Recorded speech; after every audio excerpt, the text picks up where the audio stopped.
All right, so when we look at the actual skull itself, the entire thing from top superior to inferior all the way down to the mandible is known as the skull. However, we could see different portions of it. So when I'm looking at the anterior portion, that is the facial muscles, and we could see the nose, the eyes, we can kind of see where they would go. Well, if I'm looking interior, that's going to look a little different than the inferior part, okay? So I'm already using terms that we already should be really good with at this point. So all I've done is take the cranium off. So the cranium or the cranial vault is the opening where which organ would be? Brain. The brain. So now I've gutted it out, taken a look at what is left on the skull.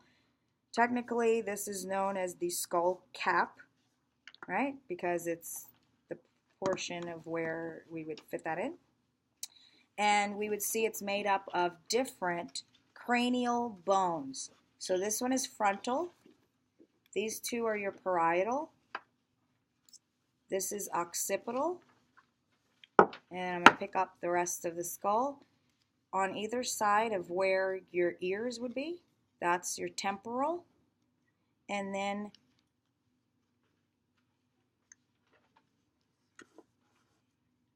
we have mandible. And then the butterfly-shaped one on the inside here is the sphenoid. Anterior and superior to the sphenoid is the ethmoid, which is over here. And I will go through each one of the major landmarks of those bones in a moment. I'm on camera and it feels weird. I can't. Stage fright. All right, so we have these suture-looking things that are connecting all of these cranial bones together. Why do we have sutures? So our skull can expand as we grow. What is this? A baby's head. This is a baby. This is a baby. How do we know it's a baby? Besides the obvious. Thank you. What is a soft spot called? It's a fontanelle. Fontanelle. Fontanelle. So as this closes, why do we have fontanelles, by the way? Because nobody wants to give birth to a ossified, hard skull ever. So therefore, this is a little mobile, can move around, and it can squeeze through the birth canal, right? So eventually it will harden and come together and create these sutures that we don't have spaces in between anymore as an adult. So between the frontal and the parietal, we have, what direction is this? Frontal or coronal suture. Then we have, what is this? Sagittal suture. We have a lambdoid suture, which is separating parietal from occipital. And then we have squamous suture, which is separating the temporal from the parietal. Okay? So lambda is a Greek letter that kind of looks like this. So it's that. Looks kind of like lambda. Okay? All right, so when we look at the frontal bone itself, we would see on the anterior side very visible frontal sinuses, which is where your eyes are, right? So eye sockets. And then we have the zygomatic bone, and that is the cheekbone where you would put your blush, or where you're told that's the place you put your blush, right? So that's the zygomatic process of the frontal bone. A process means a bump or an extension. Something that's sticking out, basically. Okay, so you'll see that a lot. Then the parietal region has no major landmarks. It's just that sagittal suture coming down mid-sagittally, separating those two hemispheres, so to speak, of those cranial bones. And then in the temporal region, we have this big hunker of a process right here, and on you, it's directly posterior to your earlobe. So you can feel it on yourself. That is known as the mastoid process, right there, mastoid process. How we know that we are in the right spot is if we were to pull our ears off, the soft tissue part of it, you would see that there's still a hole. In anatomy, a hole is known as a meatus. Meatus. So this is the external auditory meatus. You could also say external acoustic meatus. Auditory and acoustic mean the same thing, right? Which one are you going to put on the test? Either which one you can spell. Thank you. How about if you be fancy and give me both answers? Then you better make sure you better make sure you spell it right, but you're not going to get any extra points for doing it, and this is on a kind of a time constraint, so don't do that. How about if you just write EAM? Not okay. Absolutely not okay. So, external auditory or acoustic meatus, which is on that temporal bone. So now that we're done with that, we also have the mandibular fossa on the temporal bone, which this lower jaw can come off of us, right? And where that's cartilage right there, that's the mandibular fossa. A fossa is a dip of where a process sticks in. Okay? So the mandibular fossa, or this total area here, is what is commonly known as TMJ disorder, temporal mandibular joint. We see that now, temporal mandibular joint in that fossa. Okay. Let's see what else. Okay, so mastoid process, and then if you come directly towards the mandible anteriorly, you'll see this really sharp styloid looking thing, and that's this. What's a stylus? Pointy thing. Pointy thing, right? So this is the styloid process. Styloid process. So we got mastoid, styloid, mandibular, fossa, temporal region or temporal bone. And then let's look at the petrous portion. So the temporal bone has some features on the external surface, and then it also has some features on the internal surface, because it's the same bone. If we were going to say that this is all a puzzle, if we took this piece of the puzzle out, we'd take it both inside and outside, right? It's not like we're just doing layers. It's like we're taking that whole chunk off. So on the inside, if you would follow my external auditory meatus all the way through, it'd come out here. And that would be known as the internal auditory meatus. Does that make sense? It's the same hole. If on lab practical purposes, if I want you to name a hole, I will put a pipe cleaner through it so that you know I'm referring to the hole and not just the whole bone or the area itself, okay? And this skull, unfortunately, does not have the hole on the inside, and one of them does. So you'll see a pipe cleaner through that. Also, we have 2 canals in that vicinity. Somebody has the sniffles bad. Oh. So everybody around is sick. Everybody. There's 2 canals for 1 artery, 1 vein. Jugular vein and carotid artery. So we have a jugular canal and a carotid canal. The jugular canal looks kidney bean shaped, and my skewer is in that right now. There. So that is the jugular canal right there. So kidney bean shape. Carotid is directly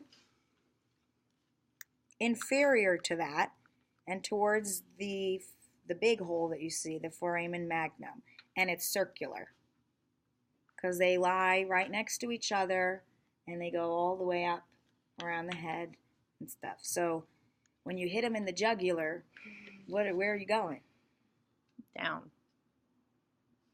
No one has hit anyone in the jugular. This is very good news. So you kind of come back. So it goes posterior, but it's the neck. Just FYI. You know, we learned some self-defense in here too. So those are your jugular, carotid, internal acoustic or auditory meatus from the internal view of the temporal bone. Then we have the zygomatic process of the frontal bone, which I was telling you is 2 areas of the zygomatic bone extend outward. So if I were to take a look at this whole zygomatic bone, it starts from here and it goes over because it arches in the middle. Now, if this was a deeper anatomy class, we would label all of them because there's an arch, there's a frontal process, and then there's the zygomatic process, and then there's a maxillary process. Thankfully, I've took all that out of your list and just put zygomatic process. All right? Occipital. Let's go back here and remember with the cranial cap, you could see that the occipital bone not only is just this, it goes all the way, and it is the base of the skull. So now we're talking about, go ahead and try to find that bump kind of mid-sagittal on your own head. You see that protuberance? That is smack dab in the middle, and it's known right there as the external occipital protuberance, which I have taken off your list. So, great. And on either side of this hole called the foramen magnum are 2 condyles which cause your skull to actually sit on your neck, right? So it's actually not moving all over the place. Well, it is, but controllably. And this big hole is foramen magnum. Foramen means hole. Magnum means big. We know this. So foramen magnum. You'll never forget it. There's nothing else that looks like a big hole in the skull, right? So that's what it is. Where did you guys think these terms came from? English. So occipital condyles, foramen magnum, that's all part of the occipital bone. And now let's get into the sphenoid. Can you see? Yes. Okay, cool. And part of the battle is determining what view you're looking at. Mm-hmm. If I'm here, that is still foramen magnum. If I'm here, that's still foramen magnum. If I'm here, it's still foramen magnum. Well, that was an easy one. But other structures, we want to make sure, are we looking anterior? Are we looking posterior? Are we looking inferior and posterior, or inferior and anterior? So you want to make sure your reference point is teeth towards the anterior, despite what angle I'm looking at. There goes his mandible. And posterior would have your occipital region. Okay? So the more you practice looking at different views, either on paper, online, or in here, the better you'll be at deciphering where these things are. So the ones that we just talked about with jugular foramen, it could be here, because I just found that kidney bean shaped hole on the inferior side. Okay? And let's see here. So sphenoid. Sphenoid looks like a bat. I like to call it a butterfly because bats are a little bit creepy, right? So butterfly, bat, whatever mood you're in. And if I were to outline the wings on either side, do you see what we're talking about?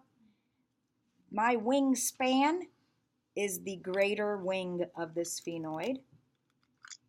And if I were to outline just the top portion or anterior portion, that is the lesser wing. Greater wing, lesser wing. Okay? So those are the greater and lesser wings. In the middle, we have a little pocket. And it's supposed to have a little dip in there that houses a very important endocrine gland called the pituitary gland. So this region is known as the sella turcica.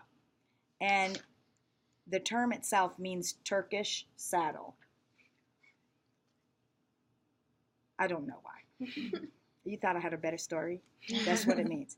Turkish saddle, whatever that is. So it sits in there, and there's a fossa in between where the pituitary gland sits. Now, the optic canal, this one skull is showing you the optic nerve going out of there. And that's pretty darn close. So just for you to remember, because all this other stuff that I'm telling you is not just for fun, it's to help you remember the structures. Okay, so if someone has a pituitary adenoma, which is what? A tumor of the pituitary gland. I'm a little pea-sized gland that's supposed to sit right there. What is one of the first symptoms of that person? Vision issues, double vision, vision problems. Do we see why? The optic nerve comes out right there. And so, yeah, absolutely. That middle part? Yes. Okay. So all of this region is known as the sella turcica, and one side is showing you the optic nerve coming out of the optic canal. Because we have two eyes, if I stick this through, you can see that comes out of the frontal sinus where the eyeball has been taken out, and that would be where your optic nerve is traveling through. Cool? Let's see. Superior and, you know what? Cross out sphenoid sinuses. And I'll tell you why. You have a picture in your lab book, and we'll cover it in lecture as far as where sinuses are. But what are sinuses? No. Cavities. Holes. Who said holes? Good. So spaces. Are they ever empty spaces? Yes. In the skull, they are. We know this because when they're not empty, what are they typically filled with? Mucus. And how do you sound when you have mucus in your sinuses? Underwater.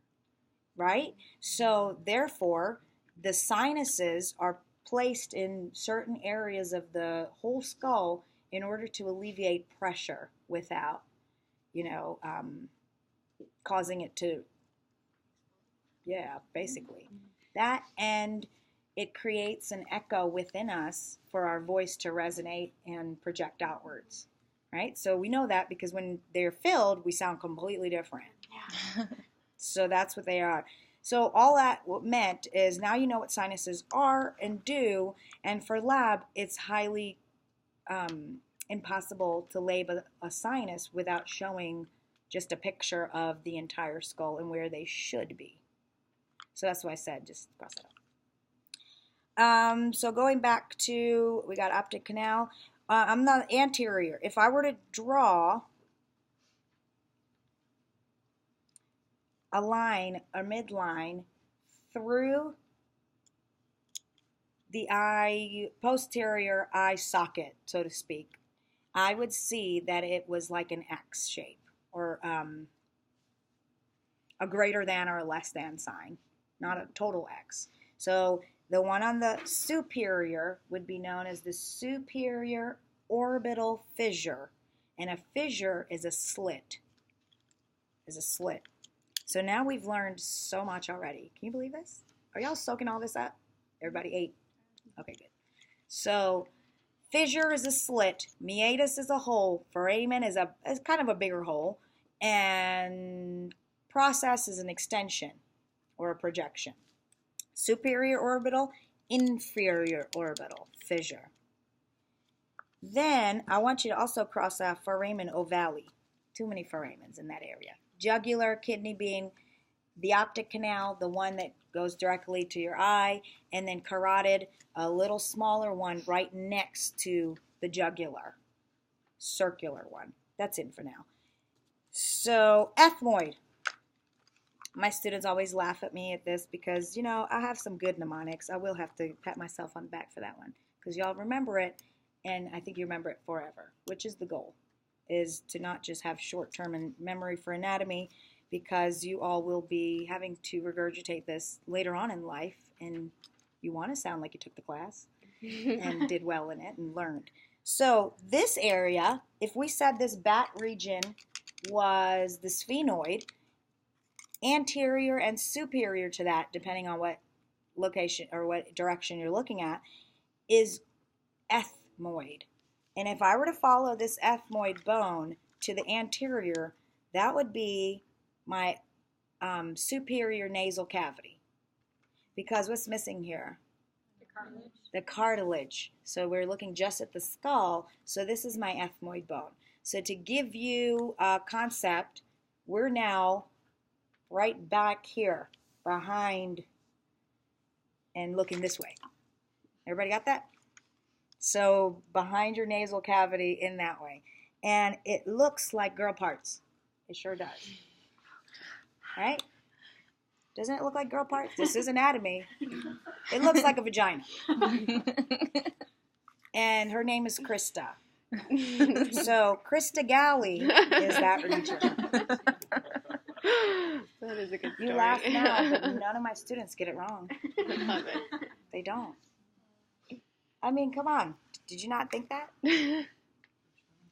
Okay. Now that's all you can see. You know, it's one of those that once they tell you what it is, and you're like, oh, I don't want to see it. Krista Galley of the ethmoid bone. On either side of that, Krista Galley, you'll see it looks like someone took a skewer or something as it was developing and poked holes in it. And if you come close, you'll see that clearer. I'll show the folks at home. No. Which I'm not having a good light for that, but okay. So little flashlight. Oh wow, that did help. Okay, so those holes right there is known as the cribriform plate, and the middle portion is Krista Galley, and that whole bone is the ethmoid bone. The perpendicular plate, now I'm going to pretend I'm cutting off the cartilage and go straight through. I will see a perpendicular line. And so now I'm doing an inferior view of it, and there it is. That divides the nasal cavities, doesn't it? So that perpendicular plate is right there. You'll see that?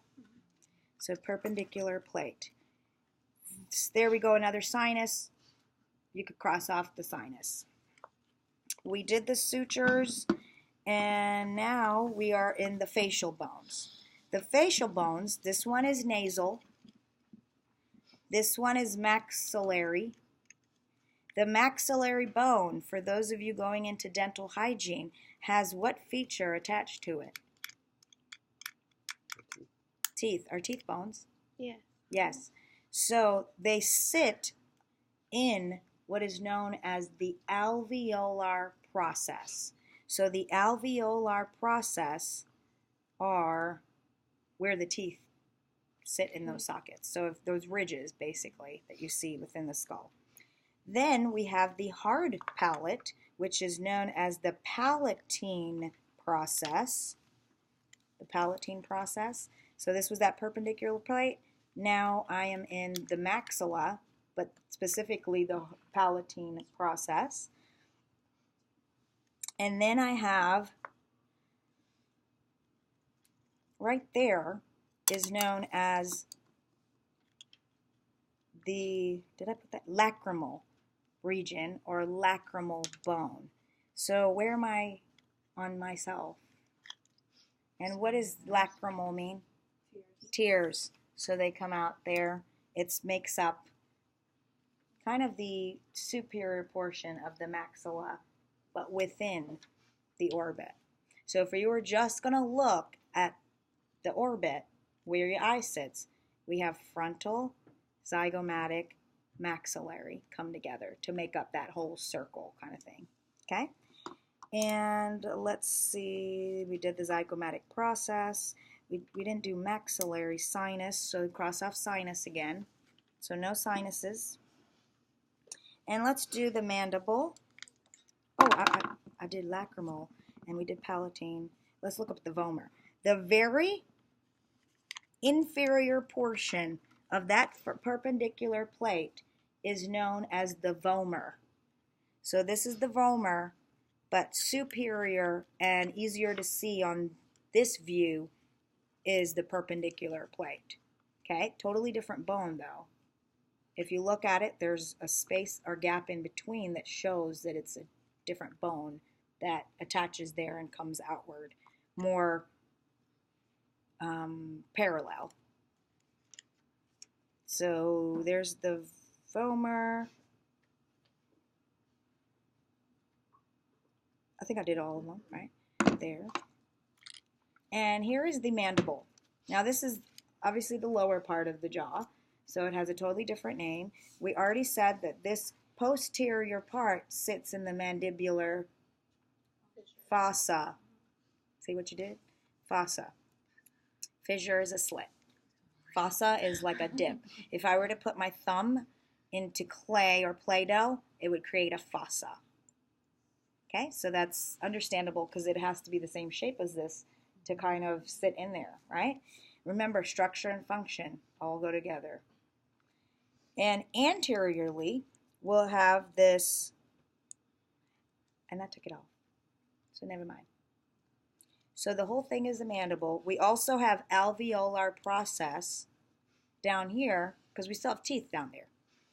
And the handle of the mandible is known as the ramus.